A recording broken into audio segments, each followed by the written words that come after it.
Hey everybody, welcome to another episode of Stock Talk. My name is Aman. I'm an investment coach here at Sage Investors, and this is episode 35. We're well into the whole Brexit thing. We're a good week or so into it, and it seems like the skies are still blue and the grass is still green. Maybe not at my house, actually. It's kind of brown. It's kind of a bad scene there. But we're into this now. And so the question now, and I'm looking at this from an investor perspective, if you've got stocks in your portfolio, you're looking to buy stocks, you're looking to build a portfolio, like, okay, what do you do? What do I do? How do I deal with this? Should I be uplifting my life to deal with all this Brexit nonsense? So that's pretty much what I want to talk about, is sort of kind of mind map some ideas about how to go forward with this whole new world order that seems to be emerging. So to understand where to go, where we need to go, or what things we need, what paths we might need to travel, we should take a look a little bit about where we've come from. And so one of the things, if you've been following Stock Talk, a few episodes ago, I kind of mind mapped some scenarios in terms of what would happen if the Brexit vote voted to get out or to stay, in sort of various scenarios. And so the one scenario was, if they voted out, then we would probably see a lot of hysteria in the markets. We would see stocks like fall under major pressure. We would see the currencies, namely the pound, take a real hit, and then also we would see a flight to quality, going to like more safer havens like the U.S. dollar. And that's pretty much how it shook out, and especially on the first day, on the day after. And either way, there was going to be a lot of hysteria in play. And sure enough, it played out. The question I had, and I was in the market, I was buying stuff because those are the times where I look for great companies and companies get thrown out with the bathwater, and so that was the time where I jumped in and I bought stuff. The question I had at the time, and I tweeted about this a little bit too, was is this thing going to stick? Is this malaise going to stick? And to me, I kind of gave it the 2-day rule because it was on a Friday, and so I figured if we had another really crappy day on Monday, after a weekend of hand wringing and climbing the wall of worry, then we could be into a longer period of really bad stuff happening.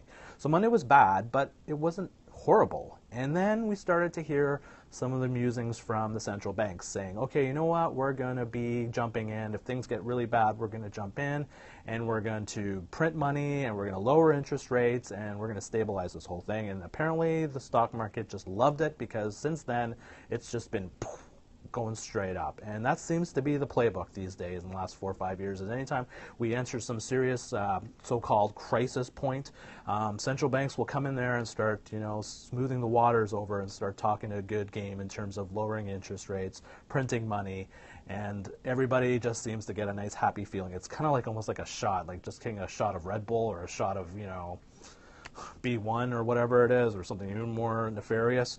That seems to be the plan, and it seems like it's exactly shaken out. And so since then, stocks have been just shooting right up, and it's almost like you could have literally slept through the whole thing the last 10 days and did nothing with your portfolio, and you'd be probably slightly ahead.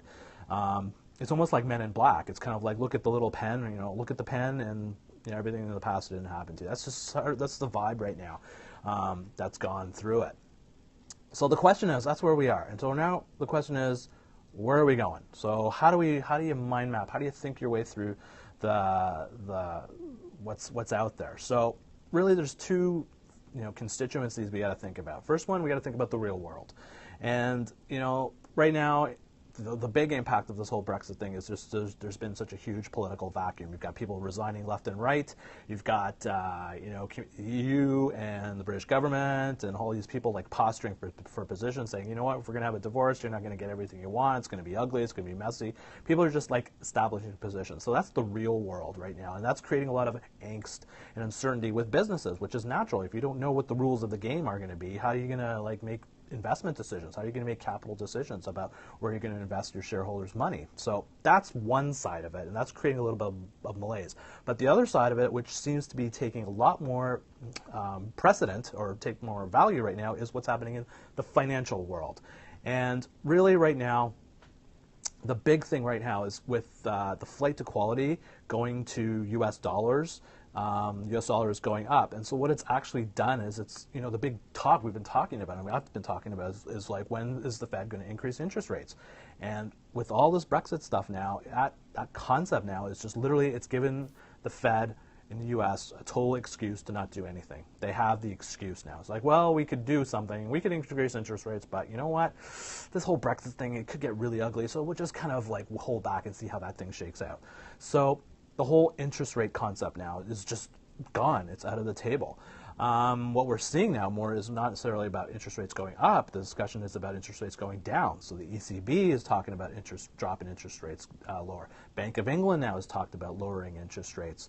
And now we're hearing things about negative interest rates, which is already out there in some parts of Europe, but it might be a real hardcore thing happening.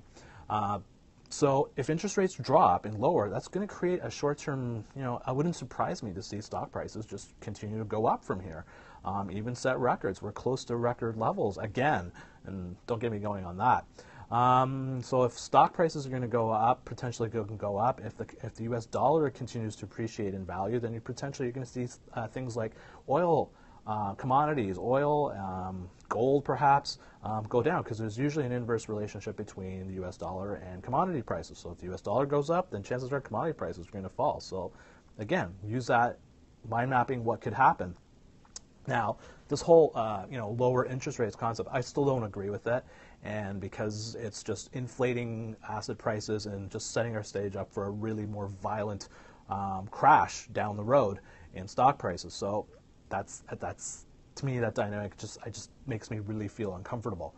So what's going to happen? So how do we think our way through making investment decisions? So in the short term, we know that with interest rates staying low or even going lower, that the environment in the short and medium term is there for stock prices to keep going up. So now, frame your investment decisions accordingly. From a medium to long-term perspective, having a higher U.S. dollar is not exactly a great thing for the U.S. economy, because it's going to make their exports more expensive, make them less competitive in the global marketplace. So potentially we're going to see, if the U.S. dollar kind of keeps flying, lifting up a little bit, that we could see the U.S. economy slow down. If U.S. economy slows down, that means profits slow down. If profits slow down, then it's not good for stock prices. So that dynamic is there with a rising U.S. dollar because of this Brexit thing. But we've got this other little thing going on here right now, which is the U.S. election. And we've got a guy out there who could potentially become president who's a little bit, may not be with the whole program. So that might create pressure on the U.S. dollar too. So it's it's essentially what we've come back to is, after all this stuff that we've gone through, is we're back to pretty much square one, which is living in a world of low interest rates, where we have central banks just printing money left and right to prop up what they think is an economy that's in the dumps, but is really just doing okay, and it's just like pushing on a string.